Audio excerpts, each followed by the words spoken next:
बड़ी खबर यह है, एक तरह से यथास्थिति बनी रहेगी। अगर कोर्ट ने कह दिया है तो डिप्टी स्पीकर के नोटिस पर फिलहाल रोक लग जाता है और उससे फिर इन विधायकों को बहुत बड़ी राहत मिल जाती है। ये बड़ी खबर अपने दर्शकों को बता रहे हैं, शिंदे गुट को बड़ी कानूनी राहत महाराष्ट्र में शिंदे गुट को, क्योंकि डिप्टी स्पीकर के नोटिस पर फिलहाल कोर्ट ने रोक लगाते हुए कहा है यथास्थिति बनी रहेगी। और इसी पर खुशी का इजहार कर रहे हैं वहां मौजूद विधायक संजय।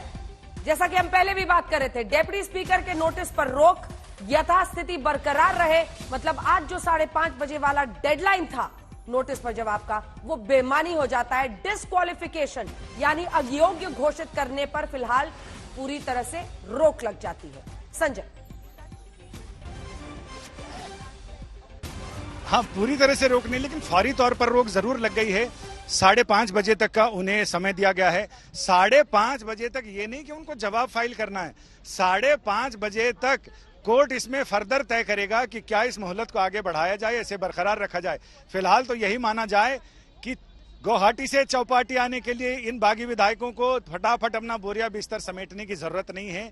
ये वहां अभी आराम कर सकते हैं, यानी इनका गुवाहाटी का जो टूर है या स्टे है वो एक्सटेंड हो गया है आगे तक के लिए। तो ऐसे में हड़बड़ी में कोई नहीं है। कोर्ट ने भी ये माना है कि अब जो रेगुलर बेंच आए छुट्टी के बाद वही सुनवाई करे, तो हो सकता है कि यही बेंच आगे सुनवाई करेगी इस मामले में। नोटिस जारी कर दिया गया है, लेकिन ये पूरा हफ्ता जब तक अगली सुनवाई नहीं होगी तब तक हलचलें चलती रहेंगी, क्योंकि पहले इन सारे लोगों को नोटिस का जवाब देना है और उसके बाद रिज्वाइंडर फाइल करना है। तो जाहिर है कि नोटिस का जवाब जैसे ही वो देंगे तो कॉपी इन पार्टियों को भी सर्व करेंगे और वो पार्टियां अपने अंदर छुपा कर और दबा कर तो नहीं रख सकती।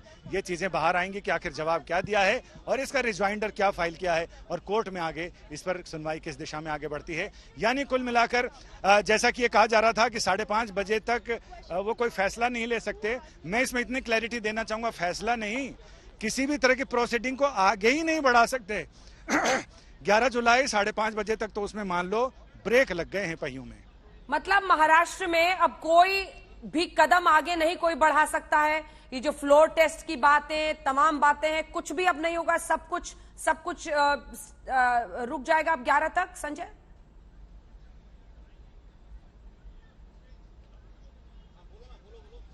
क्या फोन कट गया क्या? शायद फोन कट गया, एक बार फिर से उनके पास चलते हैं। अशोक, आप वहां की प्रतिक्रिया बता रहे थे। देखिए अंजना, मैं एक चीज और बता दूं, सुप्रीम कोर्ट ने गवर्नमेंट ऑफ महाराष्ट्र को इंश्योर करने के लिए बोला है कि जो एमएलए और उनके परिवार की सुरक्षा को लेकर के एडुकेट स्टेप्स उठाने चाहिए ताकि उनके परिवार, उनके लिए कोई खतरा ना हो। दूसरी अंजना एक बात और है कि इससे जो सुप्रीम कोर्ट में जो चीजें हुई हैं उससे एक बात और हो गई कि अब महाराष्ट्र सरकार को लेकर के जो कंफ्यूजन चल रहा था, जो स्थिति बनी हुई थी वो और अभी चलेगी लंबा। 11 जुलाई तक और 11 के पहले इस पर कुछ नहीं होगा। एक रिएक्शन जल्दी से वहां पर प्रियंका से ले लीजिए। तो मौसमी, बड़ी खबर है ये। अब डेप्यूटी स्पीकर को नोटिस के बाद ये दूसरी बड़ी खबर है कि कोई कानूनी कार्रवाई नहीं पूरे सुप्रीम कोर्ट के फैसले पर। जी बिल्कुल प्रियंका, आपसे रिएक्शन लेते हैं। 11 जुलाई तक कोई भी कार्रवाई नहीं हो सकती, सब चीज पर रोक लगा दी सुप्रीम कोर्ट ने और सबसे जवाब। तो इस पे मैं आई डोंट थिंक मैं अभी इस पे कोई रिएक्शन दे पाऊंगी, बट क्लियरली सुप्रीम कोर्ट ने कोई निर्णय लिया है।